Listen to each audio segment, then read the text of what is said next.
Olá pessoal, tudo bem com vocês? Eu sou a Ana, aqui do canal Literariana, e hoje nós vamos dar sequência aos nossos vídeos aqui do canal.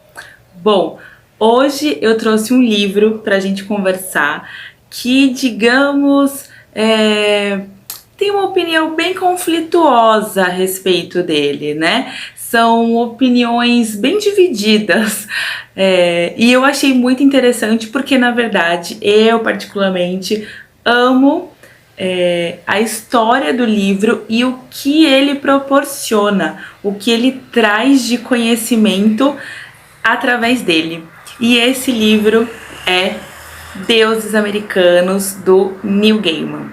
Sim, esse livro tem muita gente que fala que não gosta dele pelo simples fato de não entender nada da história dele.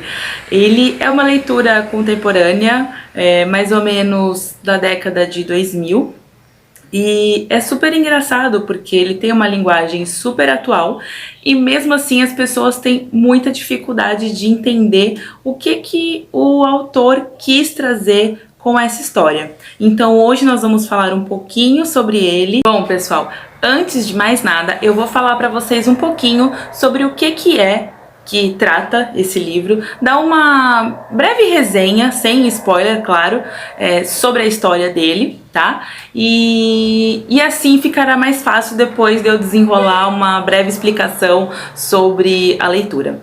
Quando a gente vê o título, né, Deuses Americanos, a primeira coisa que a gente pensa é um livro de mitologia. E não tá errado, é um livro de mitologia, mas não da forma que nós estamos habituados a aprender a mitologia e a ler sobre mitologia. Então por isso que ele por si só já acaba se tornando um pouquinho mais complicadinho, não pela escrita dele, porque como eu disse é uma escrita bem atual, contemporânea e enfim, não tem nada de difícil, mas pelo fato de que sai da zona de conforto, e isso por si só dificulta um pouquinho. Então vamos lá. O livro, ele trata sobre o personagem principal, que é o Shadow. Isso mesmo, Shadow, que a tradução do inglês significa sombra. Então só por aí você já pode imaginar que esse personagem tem algum desenrolar, né? A partir desse nome dele um pouco misterioso. Durante o livro você não entende o porquê desse nome, na verdade é um apelido e ele acaba ficando com esse apelido ao longo do livro e mais pro final que você vai entender o porquê desse apelido, né? Você acaba não sabendo desde o princípio qual é o nome real do personagem. E a história, apesar do Neil Gaiman não ser americano, ela se passa nos Estados Unidos, tá? E os Estados Unidos, ele é um país, e essa é a principal premissa do livro, é da onde vão partir as ideias que surgem aqui na leitura. Ele é um país de grande influência de imigrantes. Porque sim, da mesma forma que o Brasil, os Estados Unidos, na época de sua colonização, ele recebeu diversos povos diferentes, né? A gente teve ingleses indo para lá, mas nós também tivemos escoceses, irlandeses, os próprios africanos que iam escravizados, nós temos os indígenas que já habitavam por lá, então é muita mistura, da mesma forma que ocorreu aqui.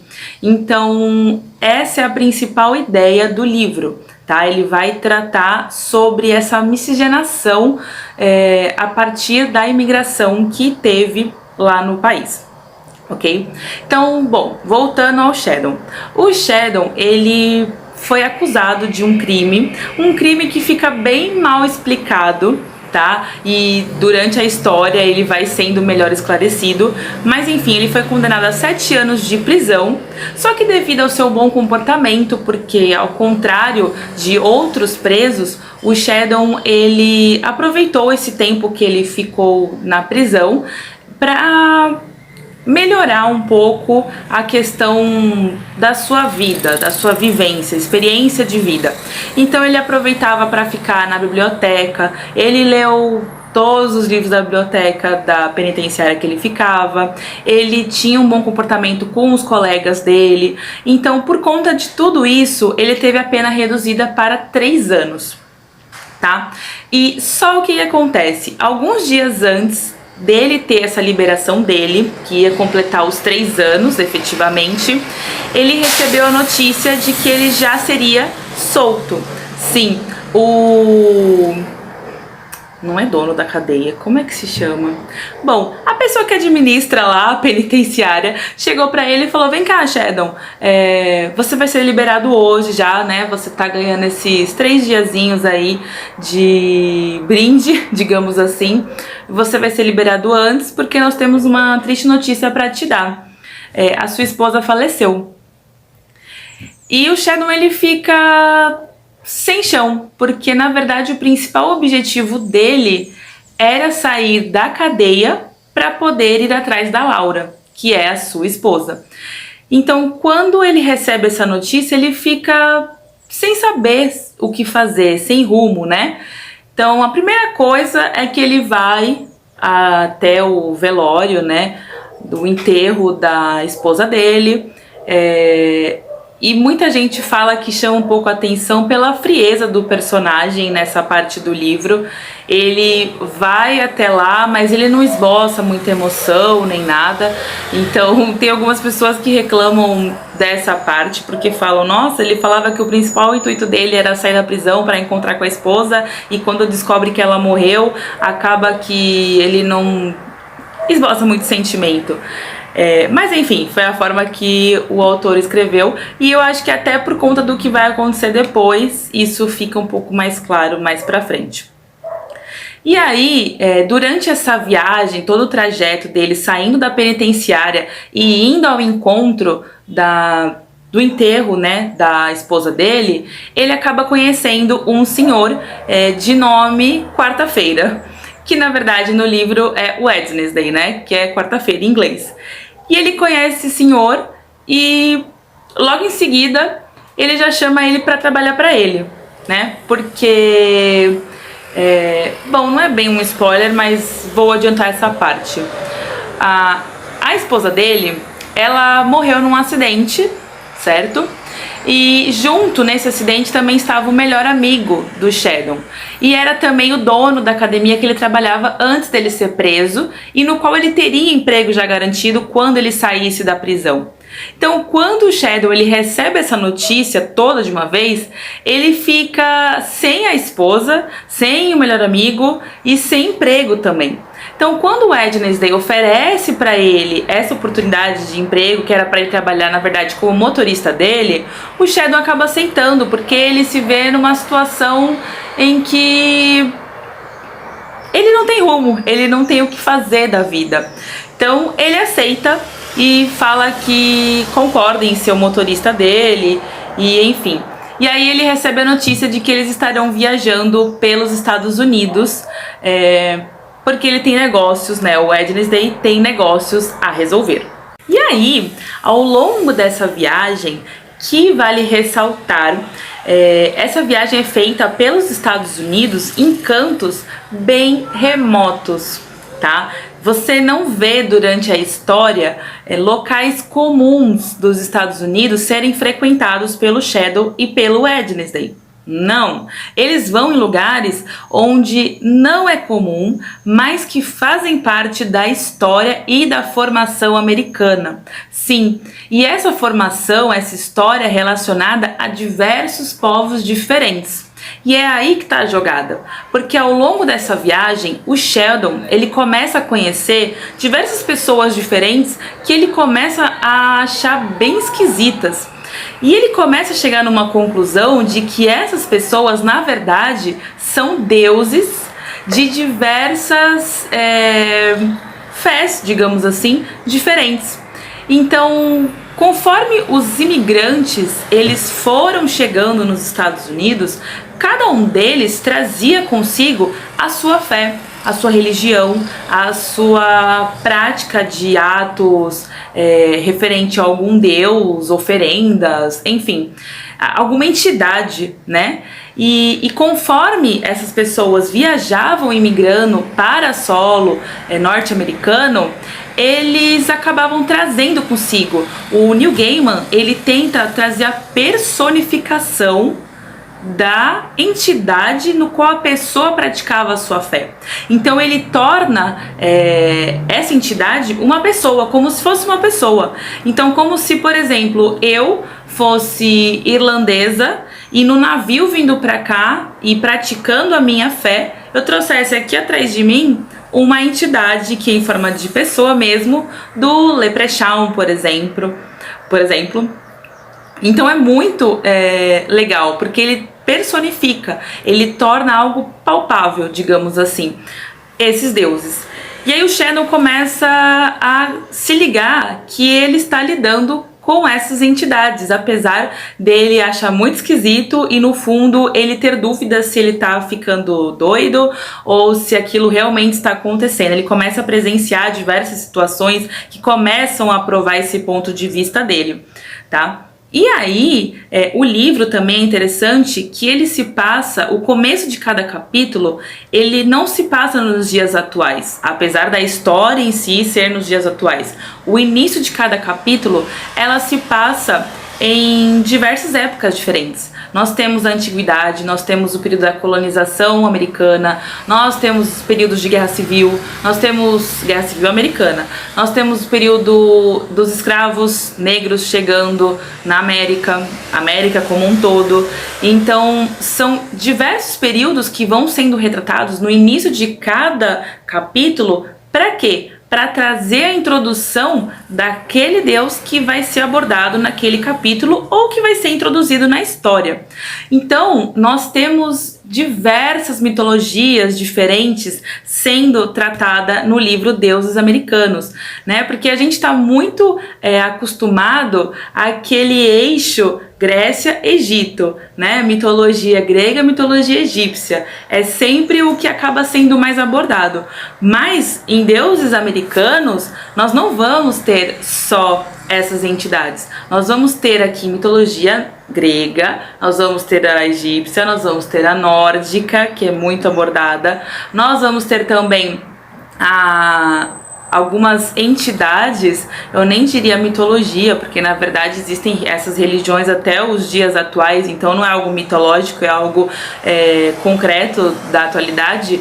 Nós temos também diversas entidades africanas também, das religiões de Umbanda e Candomblé, enfim, que vieram para cá junto com os negros, e diversas outras, irlandesas, escocesas, inglesas. Nós temos, esse livro é recheado de mitologia, sai do comum.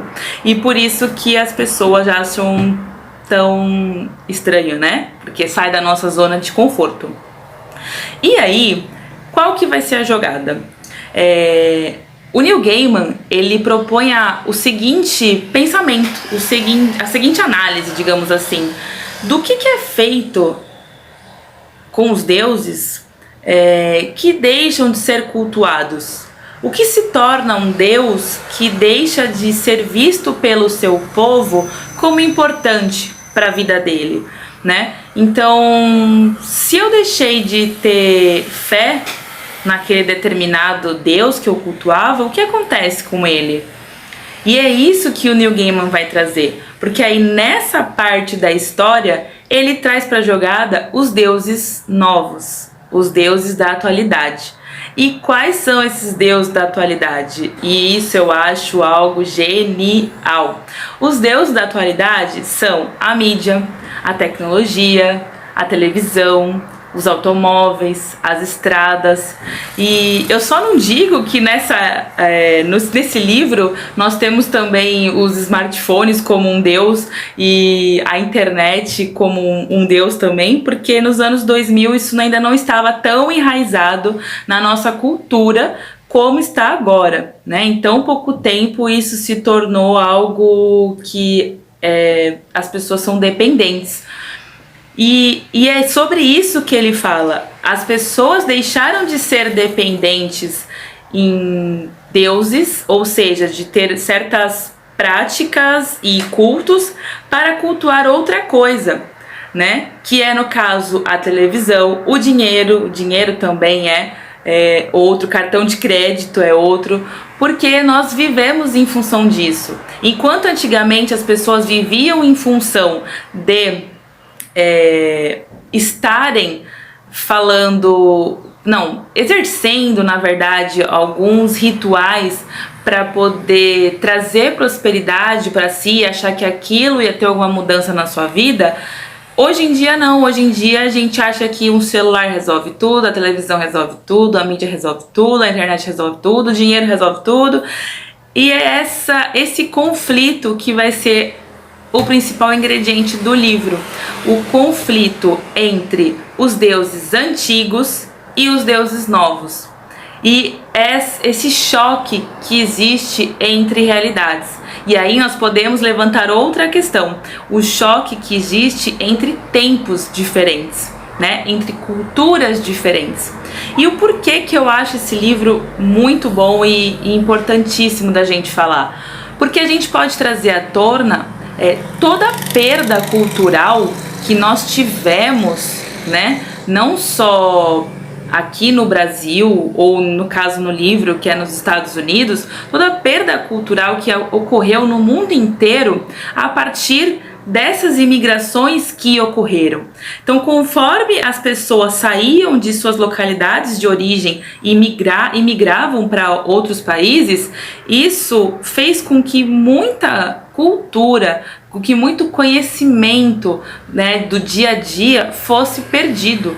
E é engraçado porque as pessoas, quando leem esse livro, elas não pensam isso. E eu acho que isso é o mais importante de ser tratado, de ser estudado quando a gente aborda. Porque o quanto de, por exemplo, os índios americanos, norte-americanos, eles foram exterminados praticamente. Assim como os daqui do Brasil.